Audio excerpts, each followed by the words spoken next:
अब देखती हूँ बूढ़ा कैसे बुढ़िया के साथ जाता है, कैसे मम्मी का हाथ अपने हाथ में लेकर सच्चे प्रेमी का नाटक करते हुए कहते थे, शकुंतला यदि तुम्हें कुछ हो गया तो मैं तुम्हारे बगैर जी नहीं पाऊंगा, तुम्हारे साथ ही मेरी अर्थी निकलेगी, कोई अपनी पत्नी के साथ नहीं जाता।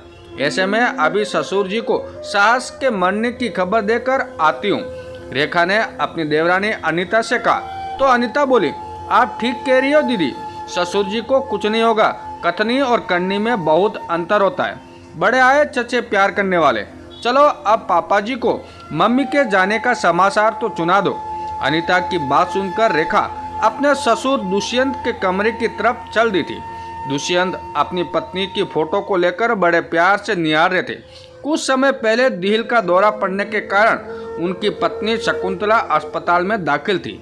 वे शकुंतला से अथाह प्रेम करते थे। जीवन की ढलती जांच में जब वे अपने कर्तव्यों से मुक्त हुए तो वो अपना सारा समय शकुंतला को देने लगे थे।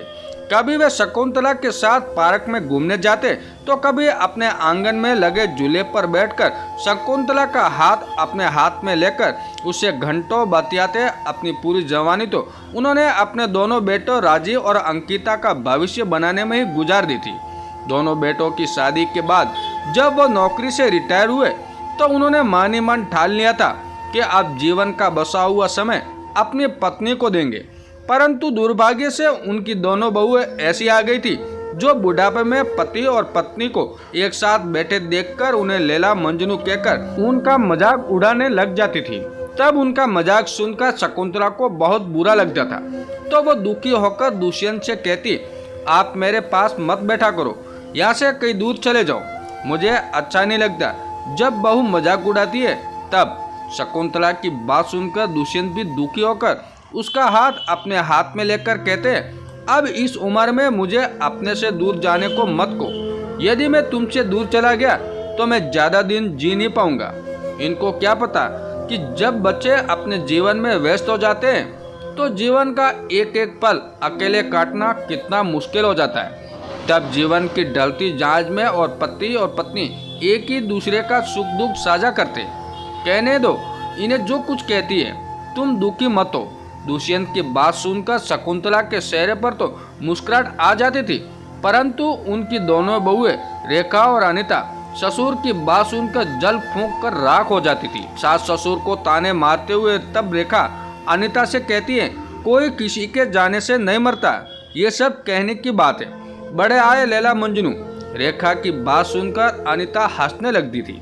एक दिन शकुंतला नहाने के लिए बाथरूम की तरफ जाने लगी तो अचानक से उसे एक चक्कर आने लगे। इससे पहले कि वो कुछ समझ पाती उसे ऐसा दिल का दौरा पड़ा कि वो बेहोश होकर वही जमीन पर गिर पड़ी थी। उस वक्त राजीव और अंकित ऑफिस जाने की तैयारियां कर रहे थे। जब उन्होंने अपने मम्मी को बेहोश देखा तो वे दोनों तुरंत उन्हें अस्पताल लेकर चल दिए। जब उनके पापा भी अपनी पत्नी की हालत देखकर उनके साथ अस्पताल चलने लगे तो राजीव उन्हें समझाते हुए बोला, पापा आप अस्पताल में परेशान हो जाओगे, हम दोनों भाई हैं ना, हम अच्छे से मम्मी का ख्याल रखेंगे, आप थोड़ी देर बाद अस्पताल आ जाना, हम मम्मी को जल्दी से अस्पताल लेकर जाते हैं। तब पत्नी की चिंताजनक हालत देखते हुए दुष्यंत ने बेटे की बात मान तो ली, परंतु उनका मन बेहद विचलित हो गया था। वे चुपचाप अपने कमरे में जाकर बैठ गए थे। तभी उनकी नज़र दीवार पर लगे शकुंतला की खूबसूरत तस्वीर पर पड़ी, जिसे हाथ में लेकर वे उसे प्यार से निहारने लगे थे। अस्पताल में पहुंचने के बाद राजीव और अंकित ने अपनी मम्मी को वहां पर जाकर दाखिल करा दिया था। तब अस्पताल में मौजूद डॉक्टर ने उन्हें आईसीयू में भर्ती करने के बाद उनका इलाज करना शुरू कर दिया था। इलाज के दौरान ही दोबारा दिल का दौरा पड़ने से शकुंतला की मौत हो गई थी। जब डॉक्टर ने राजीव और अंकित को उनकी मम्मी की मौत के बारे में सूचना दी तो राजीव और अंकित की आंखों से आंसू बहने लगे थे। दुखी मन से जब राजीव ने फोन के द्वारा अपनी मम्मी की मौत की सूचना रेखा को दी तो सास की मौत पर दुखी होने की बजाय वो ससुर की बात को याद करके उनका मजाक उड़ाते हुए उनसे बोली, पापा मम्मी तो चली गई। ये सुनकर दुष्यंत मुस्कुराते हुए बोले, ठीक है तो मैं भी उसके पास चला जाता हूँ, तुमने मेरे प्यार को मजाक समझा था। ये शब्द मुख से निकलते ही दुष्यंत भी ईश्वर को प्यारे हो गए थे। अपनी पत्नी को दिया हुआ वादा उन्हें पूरा कर दिया, और जिन्होंने उनके प्यार को मजाक समझा था, उन दोनों की आश्रय और ससुर का सास के प्रति सच्चे प्रेम के कारण देह त्याग देने पर आंखें खुली की खुली रह गई थी। दोनों ही सास ससुर के प्रति अपने व्यवहार को याद करके मन ही मन शर्मिंदा हो रही थी। दोस्तों, ये कहानी आपको कैसी लगी कमेंट करके जरूर बताएं।